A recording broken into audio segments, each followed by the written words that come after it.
Subscribe our YouTube channel and watch our videos. دوستو السلام علیکم ورحمۃ اللہ وبرکاتہ۔ آج ہم آپ کے سامنے ایک نہایت سبق آموز اور دلچسپ واقعہ لے کر حاضر ہوئے ہیں۔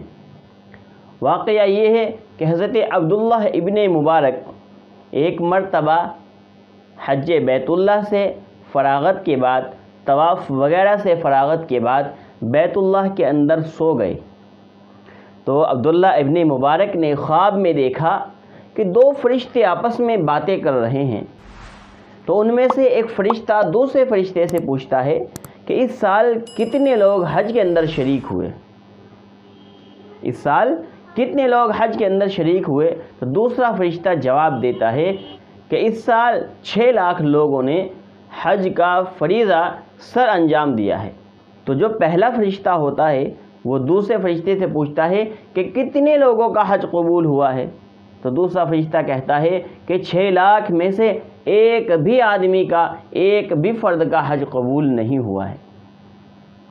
لیکن اللہ تبارک و تعالی نے دمشق کے ایک موچی کی حج کی برکت سے، کہ جس نے حج نہیں کیا، وہ حج کے لیے مکۃ المکرمہ نہیں آیا، اس موچی کے حج کو قبول کر لیا، اور اس کے حج قبول کرنے کے طفیل میں، اس موچی کے طفیل میں اللہ تبارک و تعالی نے تمام لوگوں کا 6 لاکھ لوگوں کا حج قبول کر لیا۔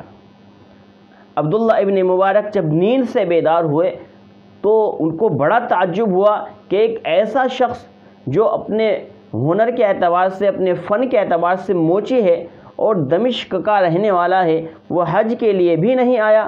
اس کے باوجود اس کے حج کی برکت سے اللہ نے تمام لوگوں کے حج کو قبول کر لیا۔ تو بڑا تعجب ہوا۔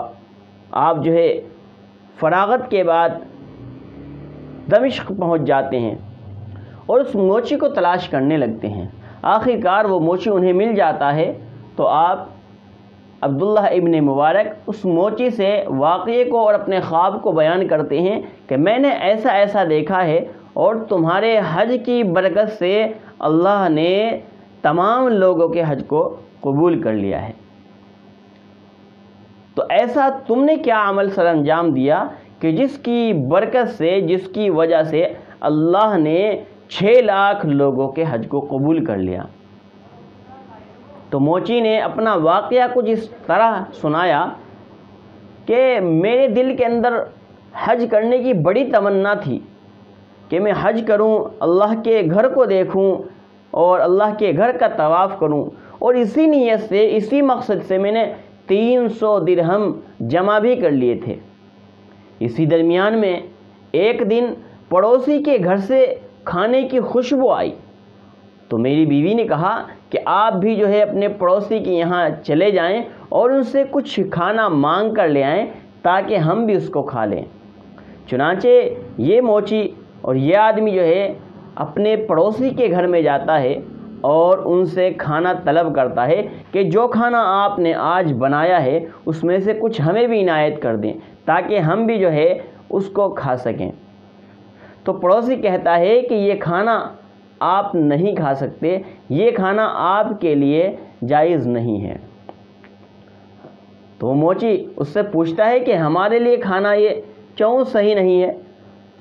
اس پر پڑوسی نے کہا کہ میں اور میرے اہل و عیال 7 دن سے فاقے کے اندر مبتلا ہے، چنانچہ آج میں باہر نکلا، مجھے ایک مردار گدھا نظر آیا، میں اس کا کچھ گوشت کاٹ کر لے آیا جس کو ہم نے آج پکایا ہے، اس لیے آپ اس کو نہیں کھا سکتے۔ یہ سننا تھا کہ موچی خوف خدا سے لرز گیا، اور جو کچھ اس نے اپنے حج کے لیے پیسے اکٹھے کیے تھے، حج کے لیے جو 300 درہم اس نے جمع کیے تھے، اور اس نے وہ رقم اس اپنے پڑوسی کے حوالے کر دی، یہ تصور کرتے ہوئے کہ ایک مسلمان کی امداد کرنا وہ میرے حج کے برابر ہو جائے گی، مجھے اتنا ہی ثواب ملے گا جتنا مجھے حج کر کے ملنا تھا۔ حضرت عبداللہ ابن مبارک نے یہ سن کر ارشاد فرمایا کہ جو فرشتے باتیں کر رہے تھے ان کی باتیں سچی تھیں۔ تو دوستو، ہمیں اس واقعے سے کیا سبق ملا؟